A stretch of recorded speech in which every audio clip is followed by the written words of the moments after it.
Salut à toi, j'espère que tu vas bien et que tu es en pleine forme. Je me présente, je m'appelle David Gomes et je suis spécialiste de la colère, à la fois dans sa diminution, dans sa gestion, dans son annulation, mais aussi dans sa canalisation.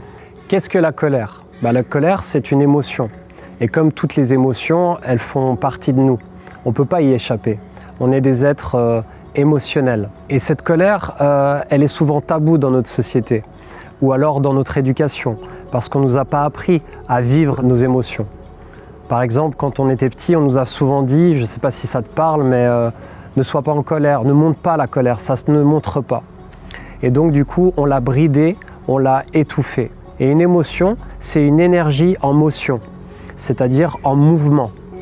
Et souvent, quand cette énergie, elle tente de s'exprimer et qu'elle bouge en soi, en fait, eh bien, on a tendance à la tasser. À la tasser, à la refouler en nous. Et quand on la refoule en nous, qu'est-ce qu'elle fait ? Elle a envie de s'exprimer. Et c'est un petit peu comme la cocotte minute, que l'eau qui chauffe et la vapeur, elle a envie de sortir de la cocotte minute. Eh bien, en nous, c'est pareil.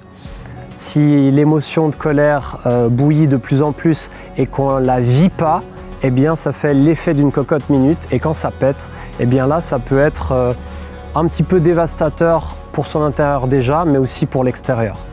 Souvent, sur cette émotion, on a tendance à pointer du doigt l'extérieur ou alors des personnes qui seraient en colère.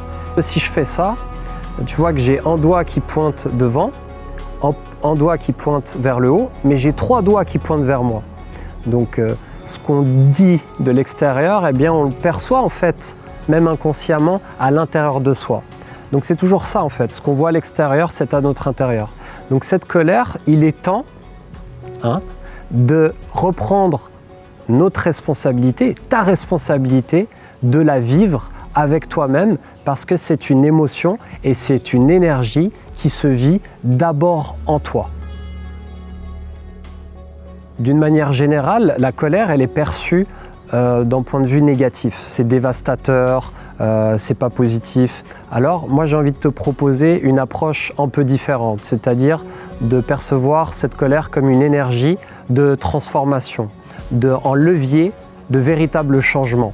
Et que c'est juste une énergie qui demande à s'exprimer et ça dépend vraiment comment tu décides de l'utiliser.